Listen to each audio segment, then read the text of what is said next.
আউযুবিল্লাহি মিনাশ শাইতানির রাজিম বিসমিল্লাহির রহমানির রহিম। সুপ্রিয় শিক্ষার্থী, তোমাদের সকলকে স্বাগত জানাচ্ছি গাজীপুর পুলিশ লাইন্স স্কুল কর্তৃক আয়োজিত অনলাইন ক্লাসে। আমি জাহেদা সুলতানা, সহকারী শিক্ষক, গাজীপুর পুলিশ লাইন্স স্কুল। তো আজকে আমি তোমাদের যে বিষয়টা পড়াবো সেটা তোমরা অবশ্যই জানো, সপ্তম শ্রেণীর, এবং সাবজেক্ট হচ্ছে বিজ্ঞান। আমি ইতিমধ্যে তোমাদের 2টা ক্লাস নিয়ে ফেলছি তৃতীয় চ্যাপ্টারের উপরে। তোমরা হয়তো ইতিমধ্যে আমাদের স্কুলে যে ওয়েবসাইট রয়েছে ওই ওয়েবসাইটে পরীক্ষার সিলেবাস, পরীক্ষা বা অ্যাসাইনমেন্টের সিলেবাসগুলো দেওয়া হয়ে গেছে, বা মানে বিজ্ঞানে কী কী চ্যাপ্টার, বিজ্ঞান বইয়ে তোমার মোট চ্যাপ্টার রয়েছে 14টার মধ্যে 8টা চ্যাপ্টার পড়তে হবে। ঠিক আছে, এই 8টা চ্যাপ্টার যে পড়তে হবে এটা কিন্তু তোমাদের আমাদের স্কুলের যে ওয়েবসাইট আছে ওটাতে পাবা। এখন কথা হচ্ছে, অনেকে আবার কনফিউজড হচ্ছে যে তৃতীয় চ্যাপ্টারে তো কোনো ক্লাস নাই, তাহলে ম্যাম তৃতীয় চ্যাপ্টার কেন নিচ্ছে? ঠিক আছে, তো তৃতীয় চ্যাপ্টার আমি নিচ্ছি কারণ হচ্ছে তৃতীয় চ্যাপ্টার তোমাদের কিন্তু সিলেবাসে আছে। ঠিক আছে, এবং এই সিলেবাসের উপর ডিপেন্ড করে কিন্তু তোমাদের আগামী সপ্তাহে একটা অ্যাসাইনমেন্ট দিবে। ঠিক আছে, তো হচ্ছে গিয়ে যেহেতু তৃতীয় চ্যাপ্টার সিলেবাসের মধ্যে আছে এবং আমি পড়াই নেই, এই জন্য হচ্ছে আমি তৃতীয় চ্যাপ্টার থেকে পড়ানো শুরু করছি। এরপর সিলেবাস অনুযায়ী তোমাদের পরের চ্যাপ্টার হচ্ছে ষষ্ঠ চ্যাপ্টার, যেটা কিন্তু আমি অলরেডি পড়াইছি, এবং ওইটার জন্য তোমাদের হচ্ছে মোট 6টা ক্লাস দিয়েছে। যেহেতু আমি ওই চ্যাপ্টারটা পড়িয়েছি, সো সেই চ্যাপ্টার পড়াইতে হয়তো আমার দুইটা বা একটা ক্লাস নিব রিভিশন চ্যাপ্টার হিসাবে, চ্যাপ্টারটা রিভিশন দেওয়ার জন্য। যেহেতু আমি তৃতীয় চ্যাপ্টারটা পড়াই নাই, এই জন্য তোমাদের তৃতীয় চ্যাপ্টার থেকে শুরু করছি। তৃতীয় চ্যাপ্টার থেকেও কিন্তু তোমাদের অ্যাসাইনমেন্টের টপিক থাকতে পারে, ওইটা হচ্ছে তোমাদের আগামী সপ্তাহে দিব অ্যাসাইনমেন্ট, এবং হচ্ছে এটা তোমাদের স্কুলের ওয়েবসাইটে থাকবে। এবং হচ্ছে আমার ক্লাসগুলো অবশ্যই তোমাদের দেখতে হবে, তাহলে তোমরা বুঝতে পারবা কীভাবে অ্যাসাইনমেন্টগুলো করবা। ঠিক আছে, তো হচ্ছে এ পর্যন্তই যে কেন আমি তৃতীয় চ্যাপ্টার থেকে শুরু করলাম, যেটা হচ্ছে সিলেবাসের ক্লাস নাই, কিন্তু হচ্ছে গিয়ে সিলেবাস আছে। আর তোমাদের যে সিলেবাসটা দিয়েছে ওইটার মধ্যে কিন্তু তৃতীয় চ্যাপ্টার, সপ্তম শ্রেণী বিজ্ঞানের তৃতীয় চ্যাপ্টার আছে। ঠিক আছে, ওই জন্য আমি তৃতীয় চ্যাপ্টার থেকে শুরু করেছি, এবং আমি তৃতীয় চ্যাপ্টার তো পড়াইনি, এই জন্য তৃতীয় চ্যাপ্টার থেকে তোমাদের ক্লাস নেওয়া শুরু করেছিলাম। আচ্ছা, সেটা যাই হোক, তো হচ্ছে আমি গত 2টা ক্লাসে তোমাদের হচ্ছে গিয়ে তৃতীয় চ্যাপ্টার পড়াইছিলাম। ওই চ্যাপ্টার নাম কি? উদ্ভিদের বাহ্যিক বৈশিষ্ট্য। ঠিক আছে, তো হচ্ছে গিয়ে উদ্ভিদের বাহ্যিক বৈশিষ্ট্য, ওখানে কি পড়াইছে? মূল নিয়ে শুরু করেছিলাম এবং রূপান্তরিত মূল সম্পর্কে পড়াইছিলাম। যে বলছিলাম যে একটা গাছের 2টা অংশ থাকে, একটা হচ্ছে তোমার মূল, একটা হচ্ছে কাণ্ড। মূলটা নর্মালি কী থাকে, যে উদ্ভিদের নিচে, মাটির নিচের অংশটাকে আমরা সাধারণত মূল বলি, এবং উপরের অংশটাকে আমরা বলি কাণ্ড। কিন্তু হচ্ছে সবসময় যে বিষয়টা এমন হবে এরকম না যে মূল সবসময় নিচের দিকে থাকবে এবং কাণ্ড সবসময় উপরের দিকে থাকবে।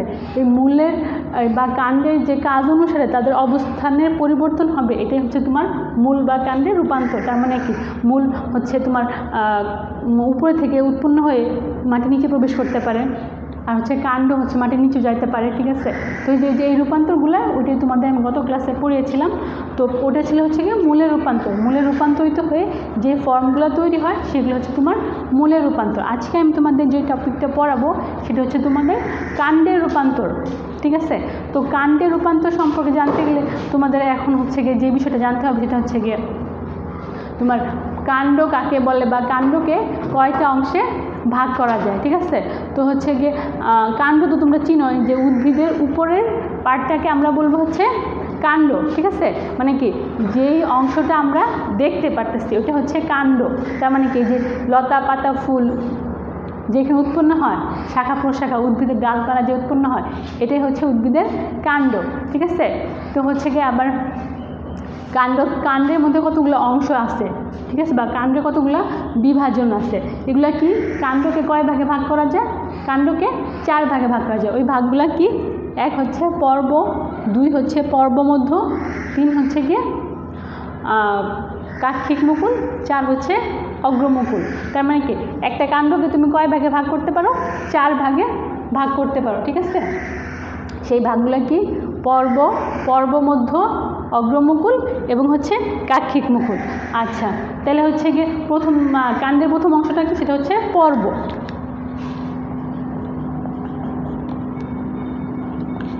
তো তুমি কাণ্ডের বা একটা গাছ যখন নিলা, তো কিভাবে বুঝবা এটা কাণ্ড কোনটা? ঠিক আছে, বা হচ্ছে গিয়ে কাণ্ড তো হচ্ছে উদ্ভিদের উপরে পার্টটা, কাণ্ডের মধ্যে পর্ব কোনটা, ঠিক আছে, ওইটা তুমি কীভাবে চিনবে, এটা চেনা উপায় হচ্ছে যে হচ্ছে তোমার কাণ্ডের যে অংশ থেকে পাতা উৎপন্ন হয় ওইটাকে কি বলবো আমরা, বলবো পর্ব। তো কী বললাম যে হচ্ছে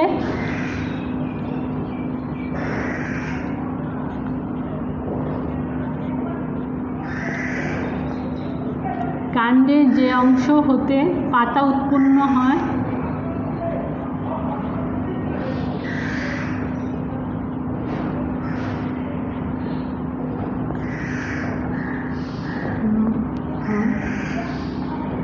তাকে পর্ব বলে।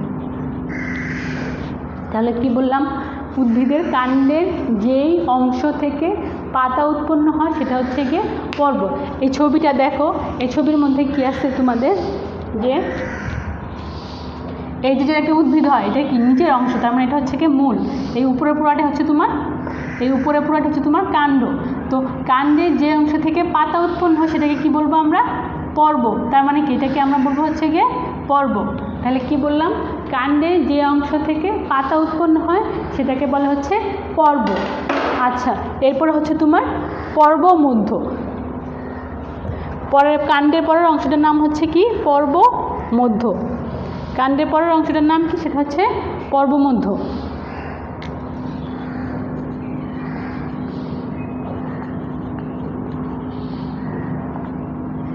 দুইটা পর্বের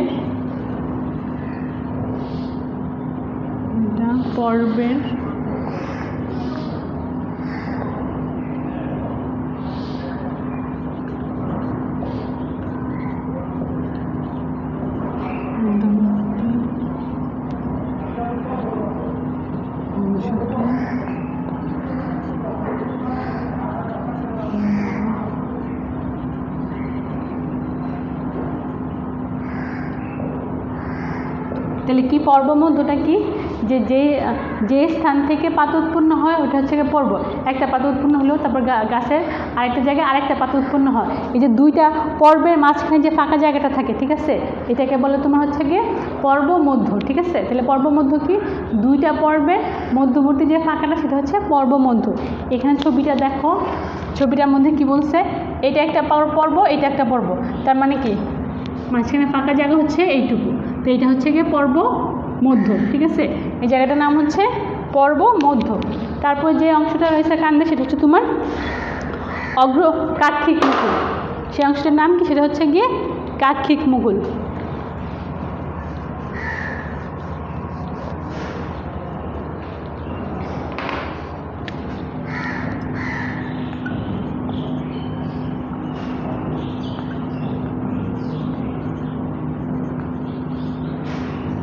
কাক্ষিক মুকুল কোনটা, দেখো ছবির মধ্যে যে কাণ্ডের যে অংশ থেকে তোমার পাতা উৎপন্ন হয় এবং পাতা উৎপন্ন হয় বা পর্ব এবং কাণ্ডের মাঝখানে যে জায়গাটা আছে ওই জায়গা থেকে যে মুকুলটা উৎপন্ন হয় সেটা হচ্ছে তোমার কাক্ষিক মুকুল। তার মানে কি বললাম, পর্ব এবং হচ্ছে কাণ্ডের মাঝখান থেকে যে মুকুলটা উৎপন্ন হয় সেটা হচ্ছে তোমার হচ্ছে কাক্ষিক মুকুল। আর গাছের উপরের পাটে যে মুকুলটা উৎপন্ন হয় সেটা হচ্ছে তোমার অগ্রমুকুল। তো কাক্ষিক মুকুল কি বললাম, যে হচ্ছে তোমার পর্ব এবং হচ্ছে কাণ্ডের মাঝখান থেকে যে মুকুলটা উৎপন্ন হয় সেটা হচ্ছে তোমার কাক্ষিক মুকুল, ঠিক আছে। এরপর হচ্ছে গিয়ে অগ্রমুকুল। কাক্ষিক মুকুল গেল। আচ্ছা,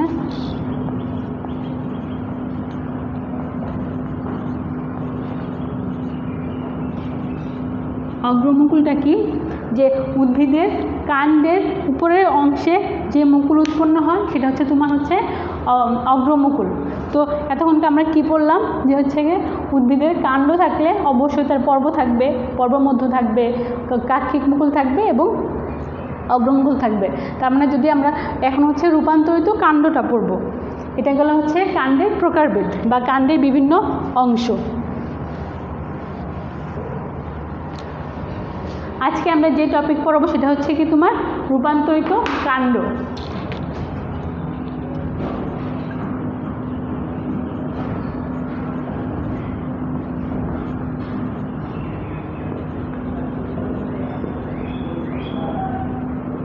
তো রূপান্তরিত কাণ্ড কি বলে বা রূপান্তরিত কাণ্ড কি? রূপান্তরিত কাণ্ড হচ্ছে তোমার যে নর্মালি আমরা কি দেখি, কাণ্ডটা উদ্ভিদের উপরের অংশে থাকে, ঠিক আছে, মাটির উপরের অংশ, সেটাই হচ্ছে কাণ্ড। কিন্তু সবসময় যে এরকম থাকবে বিষয়টা এমন না। উদ্ভিদের কাজের ভিত্তিতে বা মূলের ভিত্তিতে বা হচ্ছে কাজের অবস্থানগত পরিবর্তনের জন্য, কাজের পরিবর্তনের জন্য কাণ্ডটা মাটির নিচেও থাকতে পারে। এই যে কাজ অনুসারে কাণ্ডের অবস্থানের যে পরিবর্তন হচ্ছে, এটাই হচ্ছে কাণ্ডের রূপান্তর, ঠিক আছে। তাহলে কি কাণ্ডের রূপান্তর কি? রূপান্তরিত কাণ্ড কি?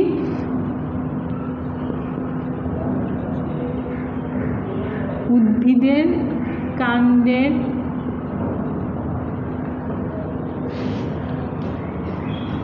অবস্থানগত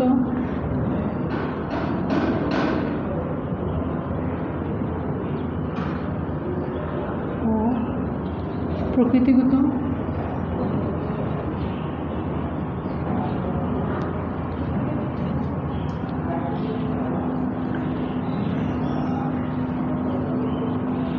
পরিবর্তনকে বলা হয়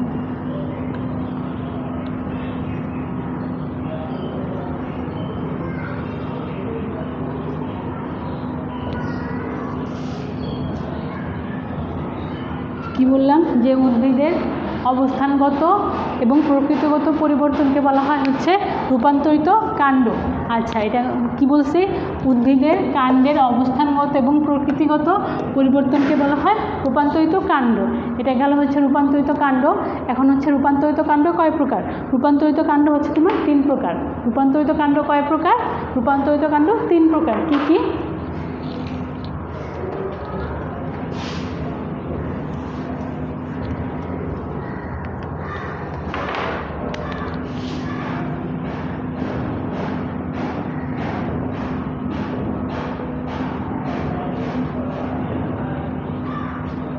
রূপান্তরিত কাণ্ড 3 প্রকার।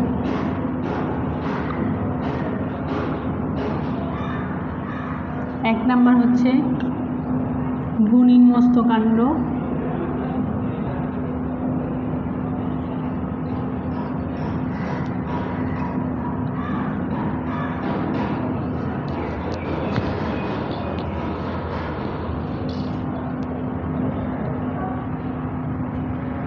দুই হচ্ছে অর্ধবায়বীয় কাণ্ড,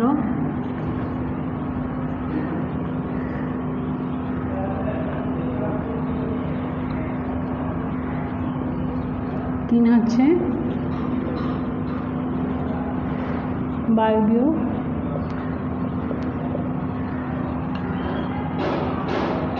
কাণ্ড। তো হচ্ছে তোমার রূপান্তরিত কাণ্ড কয় প্রকার? রূপান্তরিত কাণ্ড হচ্ছে 3 প্রকার। এক নাম্বারটা কি? এক নাম্বার হচ্ছে ভূনিম্নস্থ কাণ্ড, 2 নাম্বার হচ্ছে অর্ধবায়বীয় কাণ্ড, 3 নাম্বার হচ্ছে তোমার বায়বীয় কাণ্ড।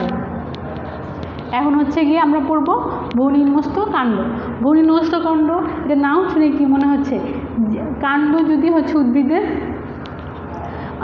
নর্মালি উপরে থাকে, যদি মাটির নিচে অবস্থান করে, তাহলে এটাকে আমরা বলবো ভূনিম্নস্থ কাণ্ড, ঠিক আছে। আচ্ছা, এখন প্রশ্ন হলো উদ্ভিদ কেন মাটির নিচে প্রবেশ করবে? তার কারণ হচ্ছে 3টা। তাহলে কি বললাম? যে উদ্ভিদের ভূনিম্নস্থ কারণ সৃষ্টি হওয়ার কারণ 3টা।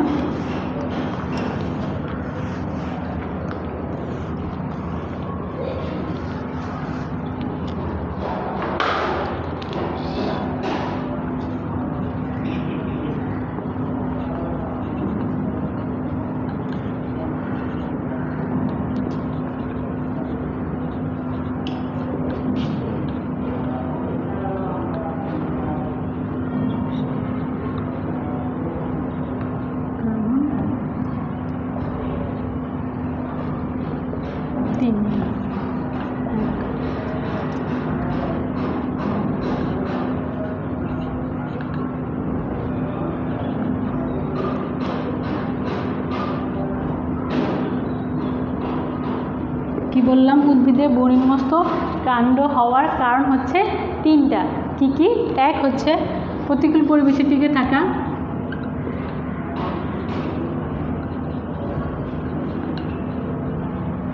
2 হচ্ছে খাদ্য সঞ্চয়,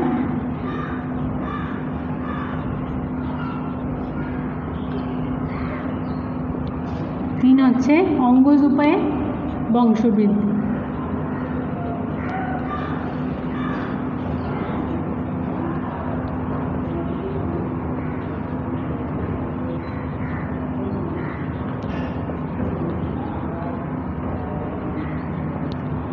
তো কি বললাম যে ভূনিম্নস্থ উদ্ভিদ কেন হচ্ছে কাণ্ডটা মাটির নিচে প্রবেশ করবে, কারণ কি? ওই কারণ হচ্ছে তোমার তিনটায়।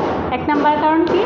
এক নাম্বার কারণটা হচ্ছে প্রতিকূল পরিবেশে টিকে থাকা, 2 হচ্ছে খাদ্য সঞ্চয়, 3 হচ্ছে বংশবৃদ্ধি, অঙ্গজ উপায়ে বংশবৃদ্ধি করা। তাহলে হচ্ছে মূলত এই তিনটা কারণে তোমার হচ্ছে গিয়ে ভূনিম্নস্থ কাণ্ডগুলা সৃষ্টি হয়। ঠিক আছে, এখন হচ্ছে ভূনিম্নস্থ কাণ্ড মানে কি কি বা কোনগুলোকে আমরা ভূনিম্নস্থ কাণ্ড বলবো। ঠিক আছে, আচ্ছা, তো এটা এখন যদি বলতে হয় তাহলে বলতে হবে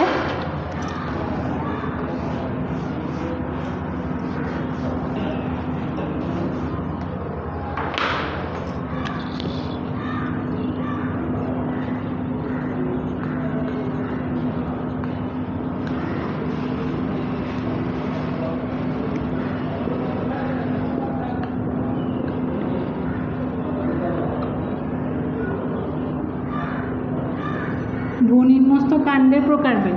ভূনিম্নস্থ কাণ্ড কয় প্রকার? ভূনিম্নস্থ কাণ্ড হচ্ছে তোমার 4 প্রকার। কি কি? এক হচ্ছে রাইজোম, এক হচ্ছে টিউবার, 2 হচ্ছে রাইজোম,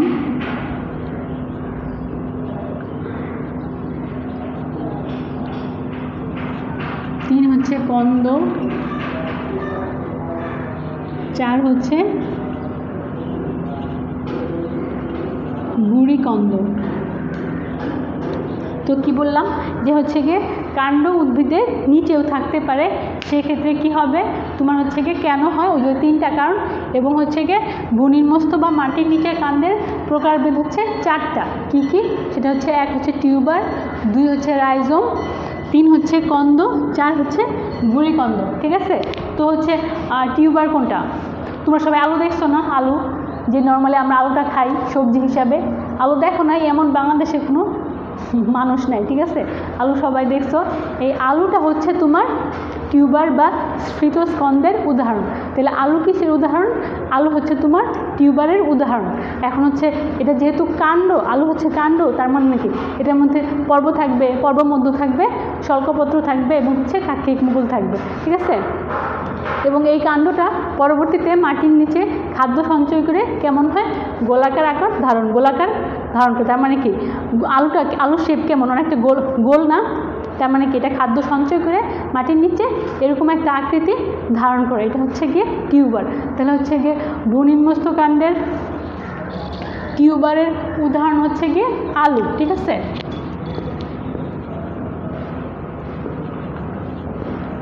দুই নাম্বারটা কি? 2 নাম্বারটা হচ্ছে গিয়ে রাইজোম।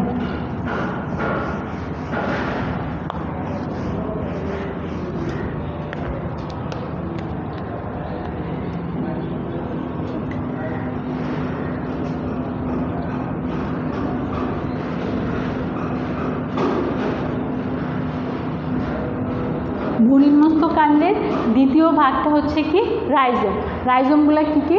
রাইজোম হচ্ছে তোমরা রাইজোমও দেখছো, আদা দেখছো না? আদা মশলা, তারপর হলুদ, কাঁচা হলুদ যেটা আমরা হচ্ছে গিয়ে বাজারে পাওয়া যায়, এগুলো সবই কিন্তু হচ্ছে গিয়ে তোমার ভূনিম্নস্থ কাণ্ড। তার মানে কি এটা মাটির নিচে হচ্ছে গিয়ে তোমার খাদ্য সঞ্চয় করে এরকম হয়। ঠিক আছে, তো হচ্ছে রাইজোমের উদাহরণ কি? আদা এবং হচ্ছে হলুদ। ঠিক আছে, রাইজোমের উদাহরণ হচ্ছে আদা, হলুদ। এরা হচ্ছে মাটির নিচে কেমন থাকে? এরা হচ্ছে মাটির নিচে সমান্তরালভাবে থাকে। এখন কথা হচ্ছে সমান্তরাল মানে কি? একটা রশ্মি যদি এরকম হয়, ঠিক আছে, এটাকে আমরা সমান্তরাল বলি না? বা এরকম এরকম হয়, তো হচ্ছে আদা বা রসুন এগুলো হচ্ছে তোমার কীরকম কীভাবে মাটির নিচে উৎপন্ন হয়? এরা হচ্ছে সমান্তরালভাবে উৎপন্ন হয়, এবং যেহেতু এরা কাণ্ড, এদের মধ্যে কী থাকবে? অবশ্যই তোমার পর্ব মধ্য এগুলো সুস্পষ্টভাবে বিদ্যমান। এইগুলো হচ্ছে তোমার রাইজোম। 3 নাম্বারটা কী ছিল? 3 নাম্বার ছিল তোমার কন্দ।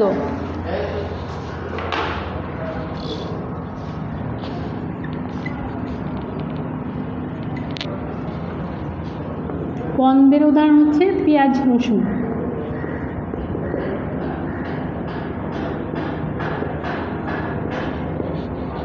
কন্দের উদাহরণ কি? যে কন্দের উদাহরণ হচ্ছে তোমার পেঁয়াজ এবং রসুন, ঠিক আছে। তারপর হচ্ছে গিয়ে গুঁড়ি কন্দ।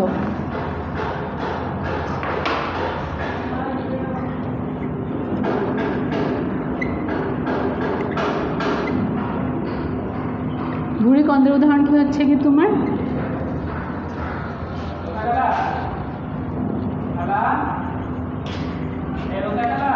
উলকচু।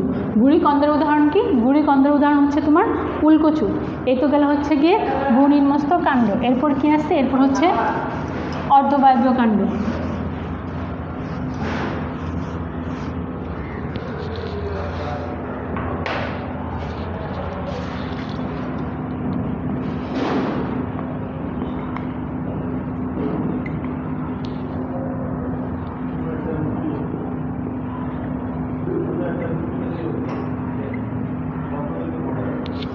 আচ্ছা, 2 নাম্বার পাঠ্য হচ্ছে গিয়ে অর্ধবায়বীয় কাণ্ড। অর্ধবায়বীয় কাণ্ড মানে এটা বোঝাই যাচ্ছে তোমার হচ্ছে গিয়ে অনেকগুলো উদ্ভিদ দেখবে হচ্ছে কাণ্ডটা শক্ত হয় না, ঠিক আছে।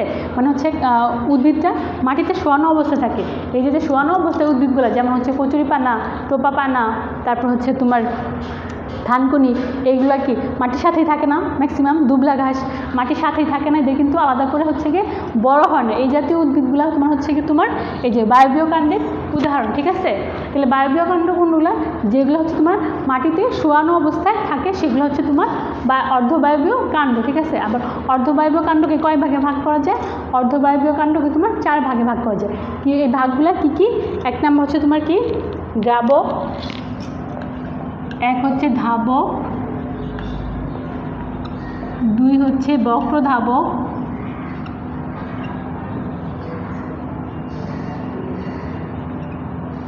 3 হচ্ছে অফসেট, 4 হচ্ছে ঊর্ধ্বধাবক।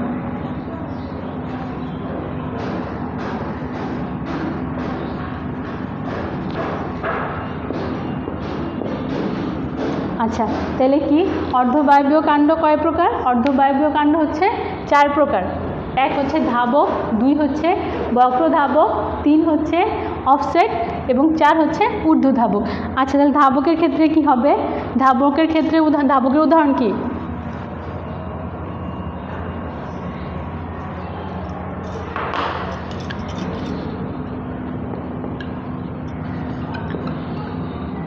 দুবলা ঘাস,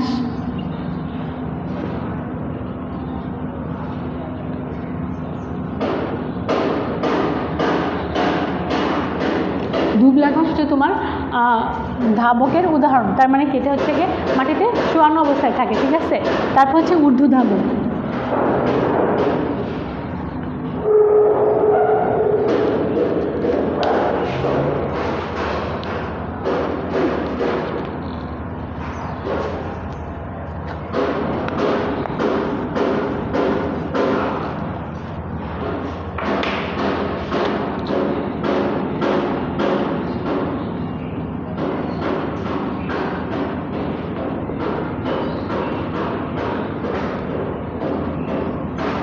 প্রচুর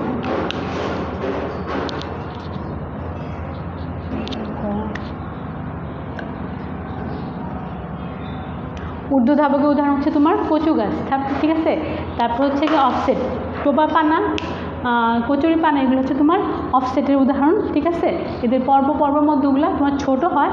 তারপর হচ্ছে তোমার বক্রধাবক। বক্রধাবকের উদাহরণ হচ্ছে তোমার চন্দ্রমল্লিকা, তারপর হচ্ছে বাঁশ গাছ তো দেখছো। বাঁশ গাছের কীভাবে উৎপন্ন হয়? যে বাঁশ গাছের যে নিচের অংশটা আছে, নিচের অংশ থেকে একটা শাখা উৎপন্ন হয়ে উপরের দিকে প্রবেশ করে এবং নতুন একটা গাছ উৎপন্ন হয়, ঠিক আছে। তাহলে ঊর্ধ্বধাবকের উদাহরণ হচ্ছে কচু, ঠিক আছে। তারপর হচ্ছে গিয়ে বক্রধাবকের উদাহরণ হচ্ছে কচু।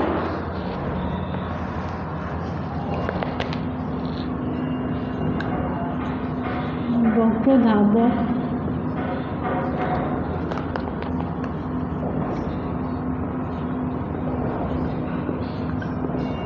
ধাবক হচ্ছে কচু, অফসেট হচ্ছে তোমার কচুরিপানা,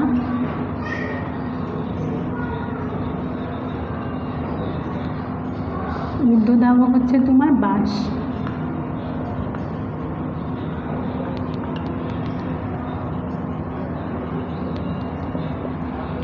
ঠিক আছে, তো আজকে এ পর্যন্ত। তো আজকে আমি কি পড়লাম যে হচ্ছে গিয়ে রূপান্তরিত কাণ্ড কাকে বলে, কাণ্ডের বিভিন্ন অংশ, রূপান্তরিত কাণ্ড কোনগুলা, তারপর হচ্ছে রূপান্তরিত কাণ্ডের প্রকারভেদ, এবং হচ্ছে এবং এটার মধ্যে রূপান্তরিত কাণ্ডকে কয় ভাগে ভাগ করা যায়, 3 ভাগে ভাগ করা যায়। 2টা ভাগ আজকে আমি পড়িয়েছি। এটা কি যে হচ্ছে গিয়ে অর্ধবায়বীয় কাণ্ড রূপান্তরিত কাণ্ড, এবং হচ্ছে গিয়ে তোমার ভূনিম্নস্থ রূপান্তরিত কাণ্ড। আজকের পর হচ্ছে তোমাদের এই পর্যন্তই। তোমরা অবশ্যই ক্লাসটা দেখবে এবং পড়াটা রেডি করবা। তোমাদের আগামী সপ্তাহে এগুলোর উপরে অ্যাসাইনমেন্ট দিব। ঠিক আছে, ক্লাসগুলো অবশ্যই দেখবা। ধন্যবাদ সবাইকে।